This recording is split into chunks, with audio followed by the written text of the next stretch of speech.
The FBI's mission is, quote, to protect the American people and uphold the U.S. Constitution. Their motto is, quote, fidelity, bravery, and integrity. How is the FBI doing on these fronts? What exactly are they protecting the American people from? Are they really upholding the Constitution? Who exactly is their fidelity to at this point? Do they act with any real integrity? The current FBI fails on all of these counts. They have morphed from the premier law enforcement agency in the world to a Democrat Party super PAC. Let's start with the revelations from the Durham and previously the Weissmann-Mueller reports. The FBI knowingly and deliberately used bogus and unverified opposition research from the Clinton campaign to spy on Donald Trump's presidential campaign, his transition, and then his administration. The FBI lied to FISA courts to obtain warrants to spy on those within Trump's orbit. Some were entrapped, as was General Michael Flynn, and prosecuted. Others received visits by FBI agents or SWAT teams, such as Steve Bannon, Roger Stone, and Rudy Giuliani, to intimidate and harass them for the sin of supporting Donald Trump. Have any Democrats been treated similarly? Ever? The FBI conspired with suspected Russian agent Igor Danchenko, who, along with British agent Christopher Steele, concocted the bogus Steele dossier, used as the basis of spying and undermining the Trump campaign and then administration. The word treason, defined by Cornell Law School, quote, treason refers to the betrayal of one's own country by attempting to overthrow the government through waging war against the state or materially aiding its enemies, unquote. Isn't Russia considered our enemy? Since the CIA knew that, quote, Russia and its president Vladimir Putin wanted Hillary Clinton to win the 2016 election, unquote, treason accurately describes the FBI's activities, preventing Trump's election and stopping his presidency to serve the wishes of and aiding America's enemy, Russia. Oh, and then there's the Hunter Biden laptop, in FBI's possession since 2019 but hidden away and not investigated. According to Yahoo News, quote, a whistleblower claims FBI officials instructed agents not to investigate Hunter Biden's laptop ahead of the 2020 presidential election, unquote. Of course, Democrats and the FBI wanted to suppress such a story, just as their FBI super PAC smothered the Hillary Clinton email scandal. This was blatant election interference by the FBI. The FBI, by ignoring the laptop in their possession, altered the 2020 election. Quote, 16% of Biden voters would have voted differently if Hunter Biden's laptop story was not suppressed by media and big tech, unquote. Well, they left out the original suppressor, the FBI. Voters agree that the FBI actions interfered in the 2020 election. 79% say truthful coverage of Hunter Biden's laptop would have changed the 2020 election. Additional confirmation came from a Twitter file released last December. Quote, evidence shows FBI, Biden campaign, and Twitter worked together to suppress Hunter's story, unquote. In other words, the FBI and Twitter were part of the Democrat campaign. You know, at least in Twitter's defense, it is a private company. The FBI is not. Instead, it is a taxpayer-funded agency under the Department of Justice. Yet here they are, as a Democrat Party super PAC. So who was in charge of the FBI during this time? It was James Comey, who doesn't hide his hyperpartisanship and political activism. In a recent interview on MSNBC with old Circle Back Psaki, Comey asserted, quote, Trump possesses a near existential threat to the country if he gains a second term, unquote. In another interview, he was in full campaign mode, saying, quote, it has to be Biden in 2024, unquote. He also predicted, quote, he could be wearing an ankle bracelet while accepting the nomination at the Republican convention, unquote. It's, let's say, extremely likely that Comey held these views as FBI director when Trump ran for and was elected president.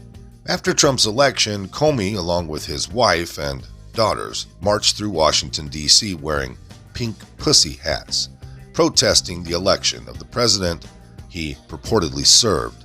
So much for fidelity or integrity.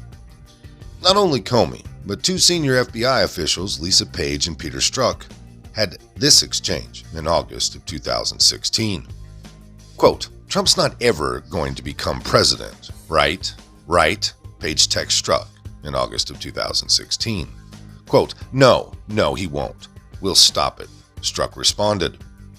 Now, I think it's safe to assume that similar conversations were taking place over at the DNC headquarters.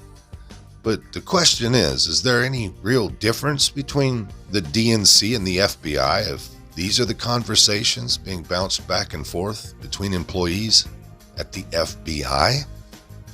The FBI has been hunting Trump supporters that were anywhere near the U.S. Capitol on January 6th, arresting them and serving them up to the other Democrat super PAC, the DOJ, for draconian prosecution. Meanwhile, they can't seem to identify the January 5th pipe bomber and are keeping Ray Epps and his role on January 6th hidden and buried about as deeply as, well, Hunter Biden's laptop. The FBI then raids the home of a former Republican president over supposed classified documents, over which he has declassification authority and that were locked in his home under Secret Service protection. While a Democrat senator and Vice President Joe Biden, without declassification authority, stored classified documents in garages, homes, and offices in multiple states under no specific security protocol, then the FBI yawns and instead pursues parents exercising their rights of free speech at school board meetings. Our lovely FBI shields firms tied to the Chinese Communist Party that hold U.S. voter data in mainland China, while they pressured Twitter to suppress information critical of the Biden family. Our lovely FBI celebrates Democrat Priority Pride Month while targeting Catholics as domestic terrorists, just as any real Democrat operative would have done. As Representative James Comer said, quote, "The FBI is attempting to cover up, and Democrats are doing their bidding by lying to the American people," unquote. This regarding supposed DOJ investigations into the Biden family selling influence to foreign countries. Oh, and then there's last week's Trump indictment. After an unprecedented FBI raid and fishing expedition seizing thousands of Trump's personal items, having nothing to do with national security, the FBI played tag team with the DOJ, indicting Trump for flimsy interpretations of the Espionage Act. Yes, Trump was indicted over so-called classified documents that remain hidden. And when I say remain hidden, I mean they remain hidden from everyone. I'm going to read from a Twitter thread now from The Last Refuge. Tweet 1. The case against President Donald Trump might look bad on paper because that is what the case against Donald Trump was designed to do. Lawfare, by design, is for the media and political consumption. Tweet number 2. However, ultimately this case is on a trajectory to go up to a much higher court in discovery and pretrial arguments, because eventually these definitions are going to become an issue for the prosecution.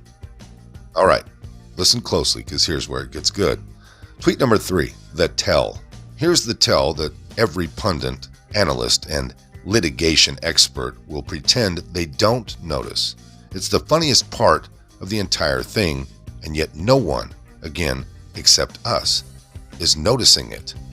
Tweet number 4, the DOJ has already predicated the baseline of their claim by saying they cannot tell anyone, even the court, what the nature of the documents are that underpin their assertions. Remember, they wouldn't even let a court-appointed special master review the documents. Tweet 5. Stop and think about that for a moment.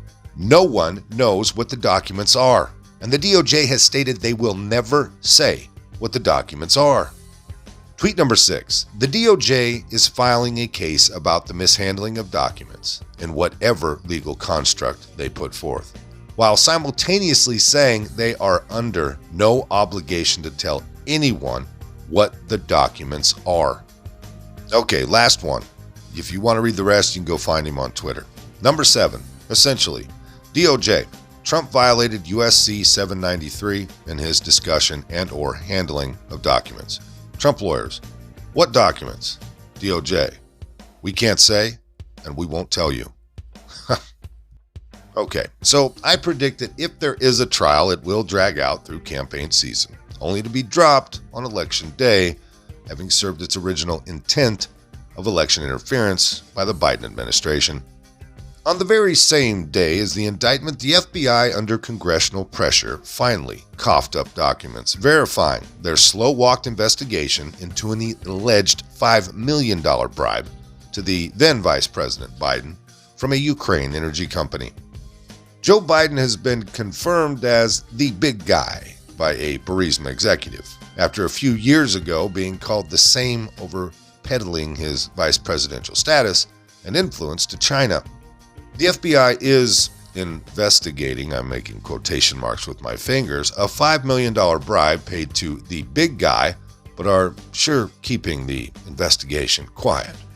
Yeah, no big swats on CNN, no raids, no indictments, no arrests. Senate Republicans had to drag this out of the agency charged with monitoring and prosecuting foreign influence peddling in the United States by officials. The FBI indeed is protecting one of its own fellow Democrats. It doesn't get any more obvious than what we're seeing right now. So what's the solution? Few Republicans seem to really care, and the Democrats are, well, they're happy as a pig in shit to have the FBI as one of their most influential super PACs.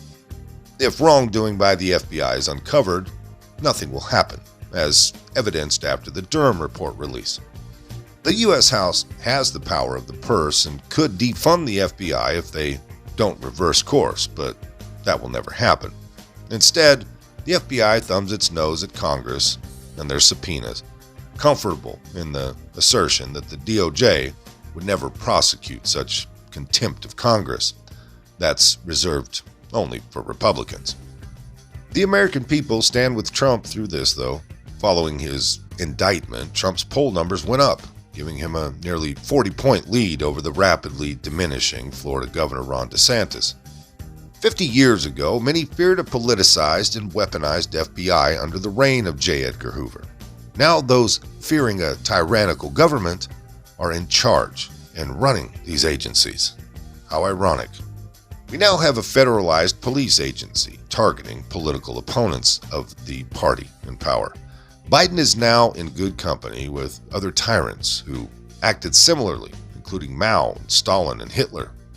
So from Reagan's shiny city on a hill, we have Biden's banana republic of America, thanks to the unethical and unscrupulous FBI. In closing, the Democrat Party, with the able assistance of the FBI and DOJ, is attempting to take out the leading 2024 election opponent to assist their very own big guy. So much for the will of the people electing their president.